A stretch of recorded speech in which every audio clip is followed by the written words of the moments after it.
UFC 315 is coming up this weekend, man. Today, I'm giving my official predictions on all the fights and breaking them down. Let's hop right into it. Let's go. First fight up. Love the prelims on this card. I mean, they're unbelievable. They're very, very good. Anyways, first fight up is going to be Brad Katona taking on Bekzat Almakhan. Bekzat is going to be minus 161.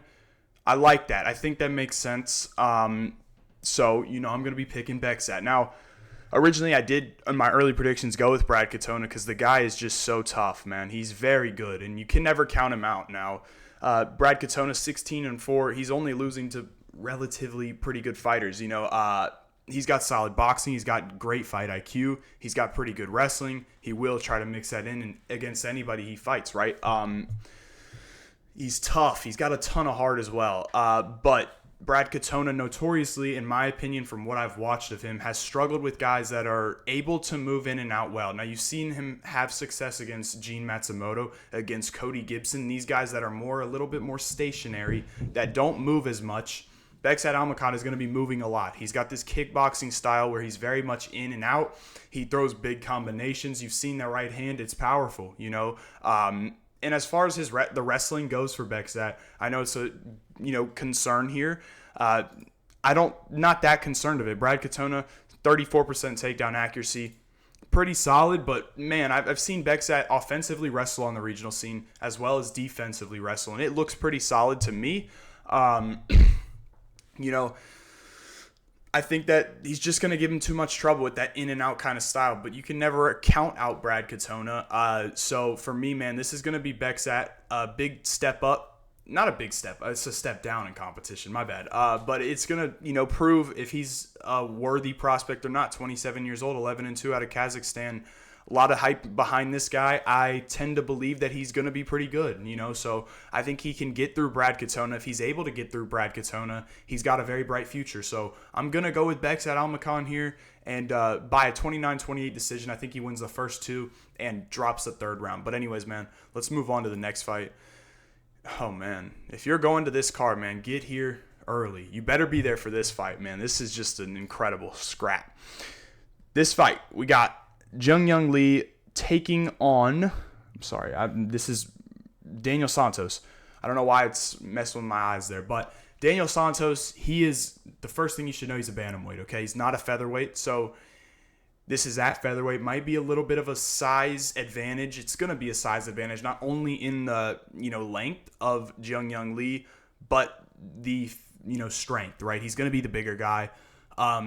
While I do believe he is going to be the bigger guy and stronger guy, I believe he's the faster and more athletic guy as well. Tough, last time out against Hyder Emil, tough fight for him. Got just walked down and just pieced up and got the fight finished very, very quickly. Jeong Lee, he is similar to Daniel Santos. Both these guys are very aggressive. They're very aggressive. Jeong Lee, he has very good, solid grappling, and his striking isn't the best, but he's very explosive and he's very powerful. I do think that Jeong Lee is being overlooked in in terms of his grappling. I do think that his grappling is actually pretty good, and I think with that size advantage, he might be able to control Daniel Santos on the mat, where Daniel Santos is going to be smaller. Daniel Santos worries me because this guy's had so many times. I mean, he's pulled out of so many fights. I think it's like 6 in the past, 2 or 3 years, which is a big concern for me, man. This guy, when he gets in there, he's pretty damn fun to watch. He pushes the pace. He has a ton of heart, and the pace of his fights are brutal for his opponents. He's got good BJJ, trains a shoot box, but I do feel like Jeong Lee might be able to submit him potentially because of that size that he'll have on him. Daniel Santos, I think he can be taken down. I really do. But he's a guy who's very aggressive on the mat, like a shoot box guy you'd expect. He's going to have an active guard. He's going to be constantly trying to submit Jeong Lee from his back or scrambling up, which he's very hard to hold down. He's very slippery on the mat. But when it comes to the striking, as this fight goes on, if this fight extends and if Jeong Lee is being pushed at a pace and he's not hurting Santos or he's not taking him down and holding him down, it's going to be a problem. Because like I said before, Santos can keep pouring it on. When you take a look at the significant strikes, he's landing a lot. He's not accurate at all. I mean, 32% accuracy, or 37% is like very bad. You know what I mean? But it's just constant pace, constant pressure, and that's what he'll do. He lost to Julio Arce, who just outboxed him, man. I don't think Jeong Lee is as skilled as a Julio Arce is on the feet. But I do think that Jeong Lee has the power to hurt this guy. John Castaneda was hurting him badly. Now he came back and got the finish, and that just shows what kind of fighter Daniel Santos is. But I don't think this is the best matchup for him. I will be looking at Jeong Lee by a submission, but I'll also be looking at this fight not to go the distance. I like the violence here. I did the same thing. This fight Jeong Lee not to go the distance in his last one versus Hyder Emil. Didn't go the distance. It's not even close. So I'm thinking the same thing here. I think the numbers in the minus 150 area, perfect value. You'll see me playing that for sure. But anyways, man, let's move on. I'm going to go Jeong Lee. I'm going to go by a submission, man. I think he can submit Daniel Santos. But anyways, let's move on to the next one. Marc-Andre Barriault, Bruno Silva. Man, this fight, you might as well flip a coin. Marc-Andre is going to be the favorite here slightly, and it's hard for me to back Marc-Andre. I do think that both of these guys, when you're looking at it, are the bottom of the barrel middleweights now, and it sucks to say that because the old bottom of the barrel middleweights was the Cody Brundages, the Josh Fremd, and Abdulrazak Alhassan, but now it's turned a little bit, right? Marc-Andre Barriault, to me, is at the bottom, man. This guy just got floored by Dustin. I think Bruno's below him. I'm going to talk about Bruno first, man. Bruno, man, I don't know. I think this guy, I don't exactly remember, has lost, or won one of his last 7 fights. So I think he's lost 4 in a row at this point. Lost to Chris Weidman, man. Like, I mean, you got to be fucking kidding me. Like, Chris Weidman, are you serious? Eric Anders just finished Chris Weidman. Brad Tavares dominated Chris Weidman. You lost to him. I know that was a little bit controversial, but he was still getting outboxed by Chris fucking Weidman. Okay, that concerns me heavily. Okay, Bruno Silva, he's got power. He's got 20 knockouts on his record. You know what I mean? The last win I think was Brad Tavares, and he just kind of fluked him with the KO. But he's dangerous. So you got a guy who's very dangerous. He's very tough in Bruno Silva against a guy who's going to be more skilled in Marc-Andre Barriault, who's going to be a lot better and more trained, and he's just a better fighter in general. But, man, that chin, man, it might be gone. So this is what you're basically banking on. You either go Marc-Andre decision or you go Bruno Silva KO. That's what I think you play this fight. I'm going to go with Marc-Andre, man. I thought Bruno Silva looked absolutely atrocious against Ismail Naurdiev, a guy who Naurdiev got cut from the UFC, got brought back to fight Bruno Silva, and Bruno Silva just looked fucking horrible. The worst he's ever looked. And while Marc-Andre's been knocked out cold twice in a row, bad KOs, I think he's the guy who is much more skilled and wants it a little bit more. Hometown guy here, or home country guy here, I guess, but I'm going to go with Marc-Andre Barriault by a decision. I would definitely stay away from this fight, like absolutely, because it can go either way, like I said. But I'm going to go with Marc-Andre here. Not confident at all, but we'll move on to the first prelim. Navajo Stirling taking on Ivan Erslan. I have a hard time with this one, guys. I really do.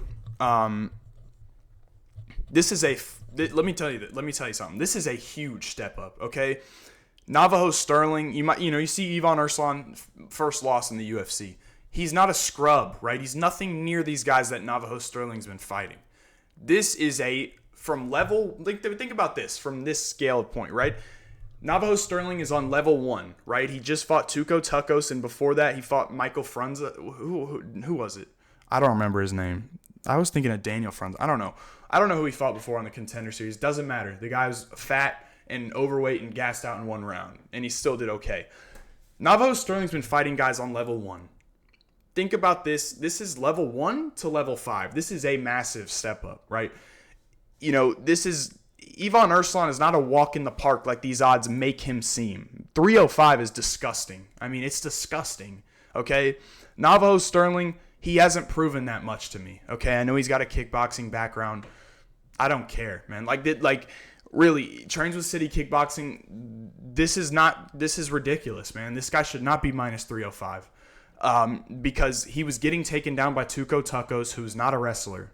Or, I mean, even if he is a wrestler, the guy's probably the worst fighter in the UFC. No offense to Tuco Tucos. He's a fighter. He would kill me in a fight, and he's got my respect, but I got to be real, man. The guy's the worst fighter in the UFC right now. I don't even know how he's on a contract. Navajo Stirling didn't look that great in that fight, man. Tucos gassed out in the first round and was still able to get this guy down. Now, Ivan Erslan does not wrestle often, ever really, but he does, defensively wrestle well, which leads me to think that he can potentially wrestle in this matchup. He's been training at American Top Team. I expect wrestling from him in this fight. I don't give a fuck that he hasn't wrestled. You want to win? Do you want to stay in the biggest promotion? Yes, man, go wrestle, right? Because I think that anybody can do it against Stirling. I don't think Stirling's scrambling ability is bad, but I think that Ivan's shown some solid top control, some solid reversals on the mat, and I definitely don't think he's some bum on the mat.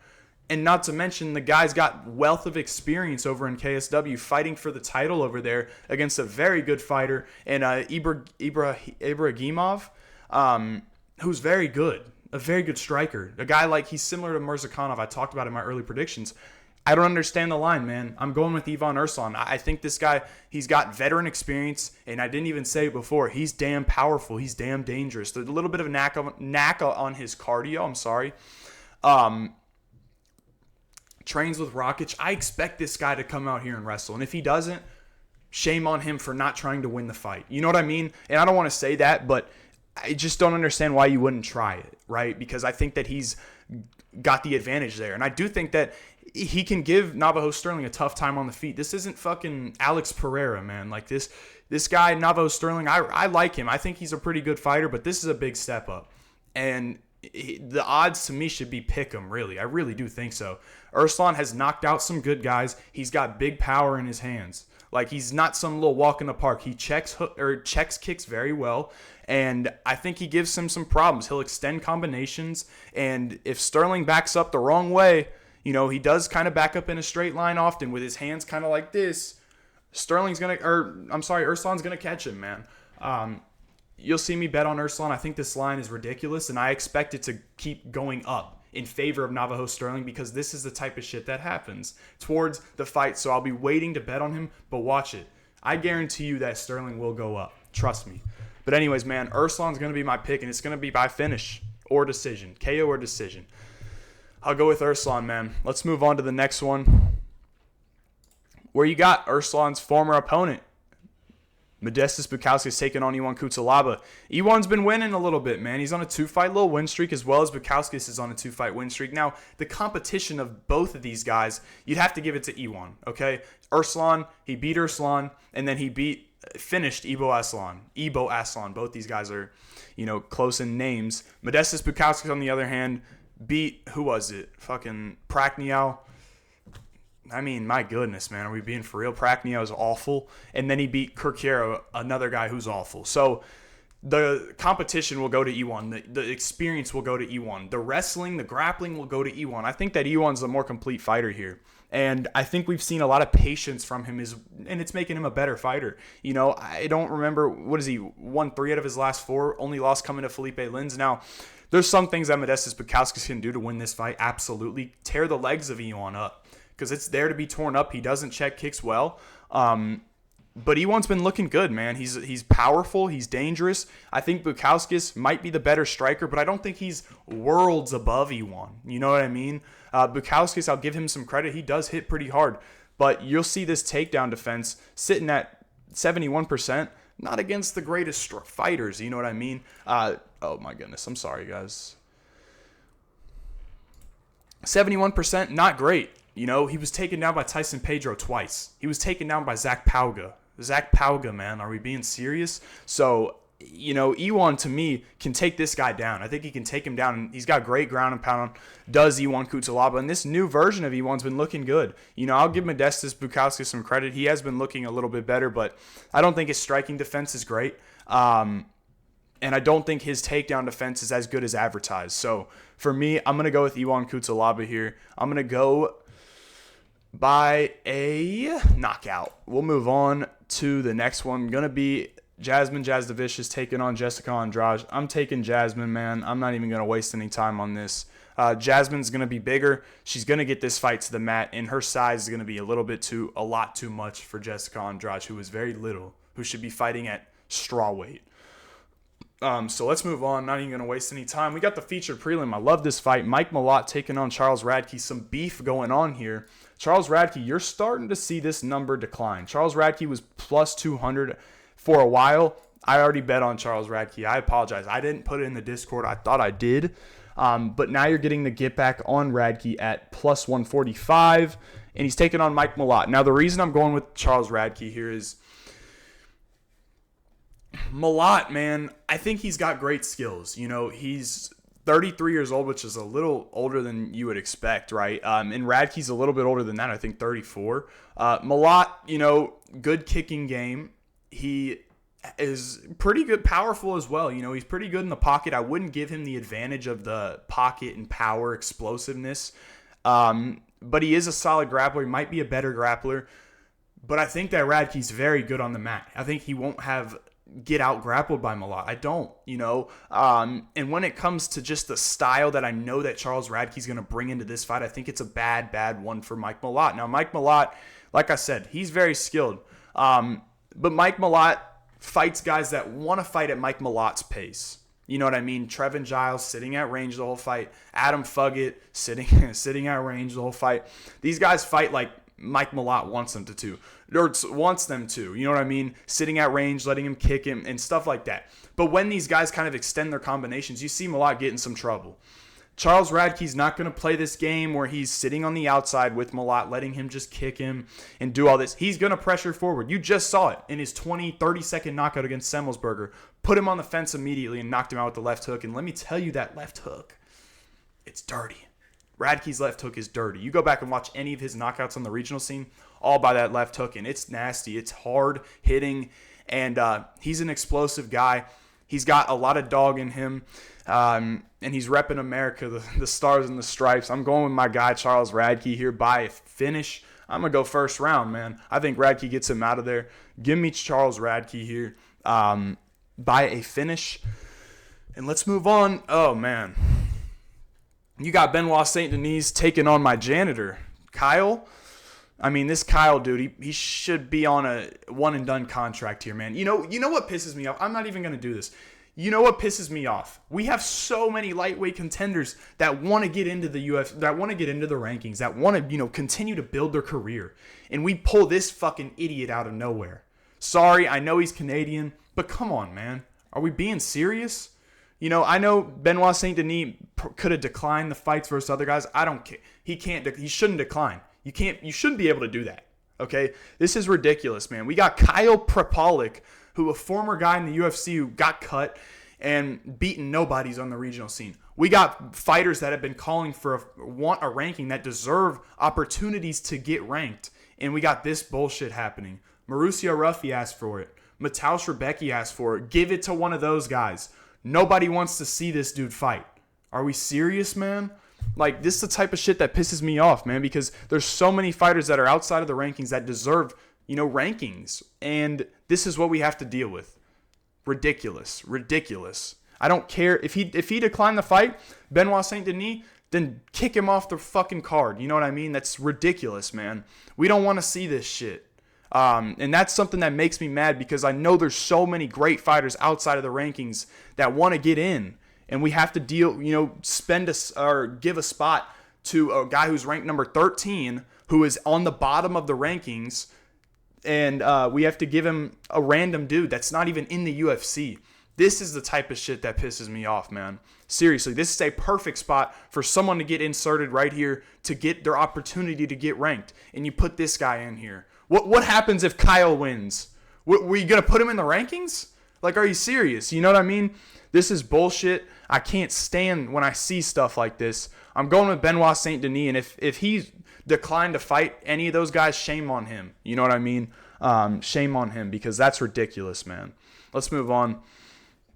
Sorry for the little rant. We'll get back into it. Alexa Grasso, Natalia Silva. Natalia Silva is a big favorite here.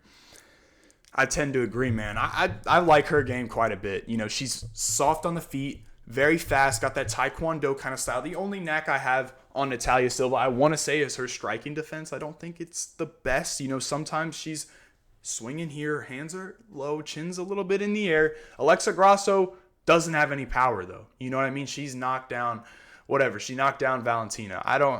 Awesome, man. But she has no finishes in the UFC or KOs in the UFC. So I don't worry about her power too much, But Alexa Grasso, she's defensively sound. She has good combinations. She's going to be slower here. Natalia Silva is a tough fight for her. I think Natalia Silva wins this fight easily. You know what I mean? She's very fast, very explosive, and you look at the striking splits here, beautiful. You love seeing this, right? She lands more than Grasso per minute and absorbs, a whole strike less a minute. So she's very good, including her striking accuracy, extremely good. She's a very good striker with excellent takedown defense. Alexa Grasso, not the best. I think she's got pretty good jiu-jitsu, but wrestling's not the best. She won't be able to get this fight to the mat. And I just don't see her being able to keep up with the kind of pace and the kind of volume that Natalia Silva is going to bring. I think that Natalia Silva outvolumes her throughout this fight and wins at 30-27. I think Grasso, potentially wins a round. And even if she does, man, I just don't see her consistently winning 2 rounds. I don't see it, man. In winning these exchanges, there's so much diverse attack, or such a diverse attack with Natalia Silva's game, unlike Grasso, who's mainly out there boxing. And her boxing, it's okay. It's not the greatest, I'm sorry. But Natalia Silva's like that, man. She'll win this fight. 30-27 decision. Let's move on. We got the featured fight. I know a lot of people are on Zahabi. You've seen this line climb down from whatever it was. It got down to up to 300 almost on Jose Aldo, which I don't agree with. Let me tell you my issues with Aiemann Zahabi. A lot of people are talking about Aiemann Zahabi being able to box Jose Aldo up because Aldo sometimes has some gas tank issues. And I understand it. I do. And that's why I picked against Aldo twice. You know what I mean? His gas tank. That's why I picked against him against Martinez and against Bautista. But my issue here is that Zahabi doesn't try to push the pace. You immediately see Mario Bautista, watch the first round, get in Aldo's face right away. I'm sorry. He got in Jose's face immediately. Not a question, and I don't ever see Zahabi doing that. For the most part, to me, he's a counter striker. Okay. There's a chance if I'm Zahabi, I'm going out there and I'm putting Aldo on the fence and holding him there the whole fight. I don't care. If that's how I got to win and that's what he's not good at, I'm doing it. You know what I mean? So my issue with Zahabi is I don't think his volume is going to be good enough to come out here and pace Jose Aldo or pressure him consistently. I just don't see it. He's defensively sound. He's got solid boxing. He had a great performance last time out, but this significant strikes, man, I don't think that's true, man. I'm gonna be honest with you. Aldo's gonna pick his shots much better. He's so much better than anybody Zahabi's fought, or not even close. I just don't think Zahabi, I think he might be able to make it competitive, maybe win some minutes in the last later end of the fight, but I just don't trust him. I don't think he's that good or good enough to, pressure Aldo the whole fight and not get hit and not get hurt, honestly, because Aldo still hits hard. I mean, he had Martinez shaken quite a bit, hurt Bautista a couple times, and Aldo's going to be way faster. Not even close, actually. He's going to be way faster. It will not be close. He's more diverse. Leg kicks, knees, clinch, not on the fence clinch, but takedown defense is on point. None of these guys I don't think are going to shoot. I'm going with Jose here, man. I wouldn't say I'm too confident, but I just don't like Zahabi's game to come out here and beat Jose Aldo, who is a guy who's going to be patient, and Zahabi to me is going to, Zahabi opens up against these guys who are throwing at him. I don't think he's going to be going first enough, really, to be honest with you, to beat Jose and out-volume him and outland him. So I'm going to go with Jose Aldo here. I'm just going to stay away from this fight. I don't really like it, but we'll move on to the co-main event, which is going to be Valentina Shevchenko taking on Manon Fiorot. I got to go Valentina, man. I know Manon's good. She's got fantastic takedown defense. She's a good striker herself, and I can kind of see her winning the volume battle. She is able to land a lot of strikes per minute, as you can see here. But look at how much Valentina gets hit. Very rarely. She doesn't get hit all that often. It's because of her range management, and it's because of her speed of her feet. I'm sorry. She's got great footwork. You know what I mean? Manon, man, I think she's going to be much slower here. And I think Valentina's going to be able to take her down. Now, you look at who Manon's fought. Erin Blanchfield, Erin Blanchfield's very one-dimensional. She's going to come forward. She's going to run right into everything you throw at her, which is awful. And she's going to try to take you down with a body lock. She doesn't have this quick double leg like Valentina does. And Valentina can hide these because she can strike. And she's a great striker. She is so well balanced. I think she can take Manon down, man. I know Manon's takedown defense is great, but she hasn't fought anybody who can mix it up like this. And whose takedown attempts or takedowns are so explosive and very well timed. I think that Valentina is going to take her down. And she's not a fish out of water on the feet. I think she can do some good work. Manon Fiorot doesn't check leg kicks very well. I think that Valentina can beat up that outside leg, take away those kind of side kicks that Manon likes to throw. And, Manon's got a great left or right hook she'll throw. She extends combinations well, but I think Valentina's going to be able to time these and get her down because I don't think that Manon has faced anybody relatively close with this kind of, takedown threat. I don't know what Valentina's accuracy, 64%. Are you fucking kidding me? That's insane. Okay, I think she'll get her down, man. Is this right, man? That is right. Wait, I thought Manon's takedown defense is better than that. I don't know. But if that's anywhere near, I know Valentina's a great wrestler. I think she gets this one done, man. I'm going with Valentina by a decision. I'm gonna go 48-47. I think that Manon wins a couple rounds, but I think that Valentina wins this fight. I got to go with her, man. She's an underdog again. Last time she was an underdog, I hammered it. She dominated Grasso. I can't. She's too skilled for me to ever see her lose to anybody. It's just similar to that Tyla Santos, or I said Tyla Santos, my bad. What's her name, bro? Who just fought Zhang Li? My bad. Oh my gosh. How am I forgetting her name? Tatiana Suarez. My bad.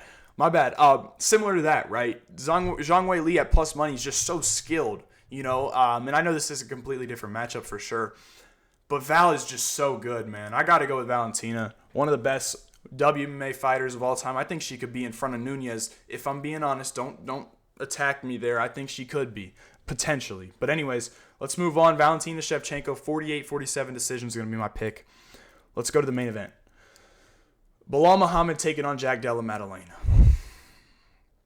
Now, both of these guys are my top 15 favorite fighters, but one guy's not significantly, but Belal is one of my favorite fighters because he's won me a lot of money, and I just love how underrated he is, and he's very good. He's very good.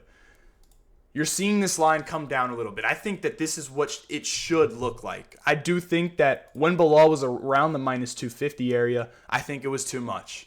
And I said that in my early predictions. And now we're seeing him at minus 170, just went up. And I agree with this more. I think Belal will win this fight. I think when you look at Maddalena, people are so obsessed with this sprawl and brawl kind of style that he has. And you can appreciate it for sure. But I don't think that Maddalena's faced a wrestler as good as Belal. Simple as that, man. Gilbert Burns doesn't have this outstanding top. It's not that crazy, right? I don't think that Gilbert Burns is some beast of a grappler that it was made out to look like, right? I think that Maddalena was winning that fight, by the way. And I know people will shit on, say, oh, Gilbert was up 2-0. I don't think he was because Gilbert didn't land anything on the ground. Now, that's what makes Jack Della Maddalena dangerous is he's able to land things on the feet that kind of sway rounds if you're, take him down because he has so much volume. He's got so much power. But Gilbert Burns is not a great striker, and whether you like it or not, Gilbert is not a better striker than Belal. He's not. It doesn't even, I think people would argue that. Not true. Bilal's a way better striker. Bilal has good kicking, very good kicking game. He's got solid enough hands. And what makes Bilal different than all of these guys is his takedown variety. I think that when you watch Bilal wrestle, he's not shooting a double leg every time. He's doing multiple different things. If he's able to get you on the cage, you're going to be in trouble. You're going to be getting held on, grappled on. He's very good cage wrestler, extremely good. You saw what he did to Wonder Boy. Nobody's done that to him. Like, nobody. Nobody's been able to. Rachmanov, not even close. He subbed him, but he wasn't able to do what Bilal did to him. Bilal dominated Wonder Boy. And that's the thing about Maddalena. He will come forward. So it's going to be on Bilal to, in my eyes, what I think he needs to do is immediately shoot a take. Like, immediately let him know that he's there. Right? Bilal's got fantastic endurance, fantastic pace. He doesn't get tired, but Maddalena's endurance is very good as well. But people are just thinking that Maddalena's going to be able to just open up, right? Like when you see these highlights of Maddalena, he's throwing these disgusting combinations. He's not going to do that. He won't be able to do that. Go to the Gilbert Burns fight and show me where he was able to open up with these combinations early on into that fight before Burns was gassed. You know what I mean? He won't be able to do that to Bilal because he'll get taken down. He will, and that's just what it comes down to. Maddalena's going to have to be careful striking. He can't overextend. He does overextend all the time. But that's part of his game, his sprawl and brawl style. But I think Bilal's wrestling is too good, man. I think that there's going to be too much control time on the board, too much ground and pound. I just think Bilal's better than him, man. And that's what it comes down to. I think Maddalena is a great fighter. I think he's one of the better fighters at welterweight. I think he's better than Rachmanov. But I do think that Bilal is going to win this fight. And I think Maddalena is the true number one contender. And I don't think a lot of people want to say that, but I believe it. You know what I mean? I think Jack is very good. I'm going with Bilal by a decision. I'm going 49-46. I think he loses a round. But I think that he wins this fight with control time, with his pace, with his wrestling, and with his ability to mix it up. You know what I mean? So I'm going with Bilal. I think it is a pretty tight fight, but I agree with the odds where they're at right now. So Bilal is going to be my pick. And still, man, I'm going with the veterans to get it done. Anyways, man, that's going to wrap it up for me. I hope y'all enjoyed, and I'll catch you in the next one.